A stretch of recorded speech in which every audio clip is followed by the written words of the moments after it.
Bonjour à tous, je suis Renaud Migneret, chercheur en design et coordinateur des programmes recherche, développement et innovation du groupe OnePoint.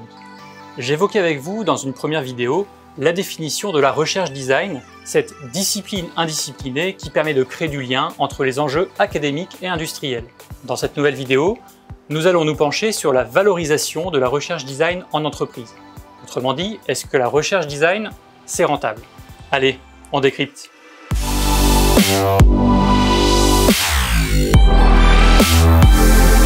Nous l'avions abordé dans la première vidéo, quand elle est déployée en entreprise, la recherche design produit des connaissances pratiques qui visent la résolution d'un problème. La valorisation de ces connaissances pratiques est à considérer sur 3 niveaux. Le premier tout d'abord au niveau relationnel.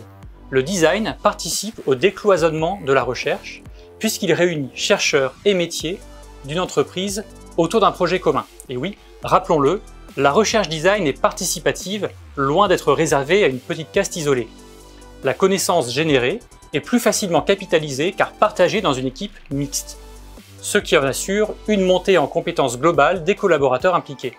On peut même parler d'économie de la connaissance, car notre économie est plus que jamais dépendante des conditions de production et de capitalisation du savoir. Le point 2, c'est l'économie, ici entendu d'un point de vue financier, qui constitue ce deuxième niveau. Globalement, nous nous trouvons dans un contexte où les modèles de financement de la recherche tendent doucement vers ceux des références américaines ou israéliennes, à savoir un financement par l'exploitation des travaux issus de la R&D.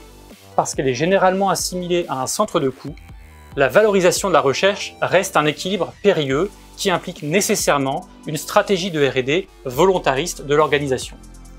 Dans ce contexte, la recherche design apparaît comme un trait d'union supplémentaire rapprochant le milieu académique de celui du marché.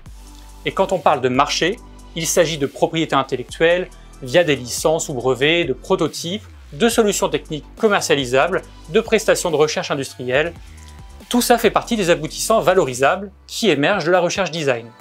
Le troisième niveau est organisationnel. L'intégration de la recherche design dans les entreprises se traduit par l'émergence de formes d'organisation hybride telles que les alliances publiques-privées, les consortiums technologiques, les joint ventures, la création de start-up. La posture de la recherche design nous amène vers une mutualisation des problèmes et de leurs solutions, permettant d'améliorer l'efficacité des efforts collectifs en réduisant la prise de risque. Ces rapprochements construisent des avantages concurrentiels fondés sur les complémentarités entre les partenaires et permettent une meilleure adaptation à l'incertitude technologique et aux contingences externes. Ils peuvent même amener les entreprises à reconsidérer leur manière de penser l'innovation. En synthèse, les organisations et industries devraient de plus en plus être une aubaine pour les chercheurs en design qui pourront y voir l'opportunité d'y matérialiser leurs recherches pour les confronter à la réalité du monde et les valoriser en conséquence. De leur côté, les entreprises ont tout à gagner à intégrer une telle dynamique dans leur organisation, car les prochaines innovations de rupture pourraient bien en être issues.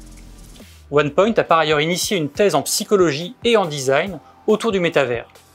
Au-delà du phénomène médiatique, nous voulons être précurseurs sur un sujet d'avenir, avec des enjeux dans le domaine du luxe, du conseil, de la formation ou encore de la culture. Une thèse en design sur ce sujet nous permet d'envisager de nouvelles manières de collaborer, de communiquer et d'apprendre.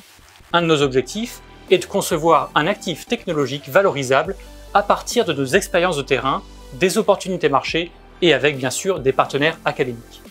Maintenant, la grande question c'est comment vous allez pouvoir vous projeter.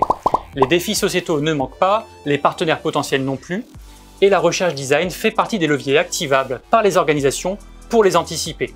Le format est parfait pour se faire une conviction sur un sujet en rupture et engager des actions concrètes au profit d'un futur souhaitable.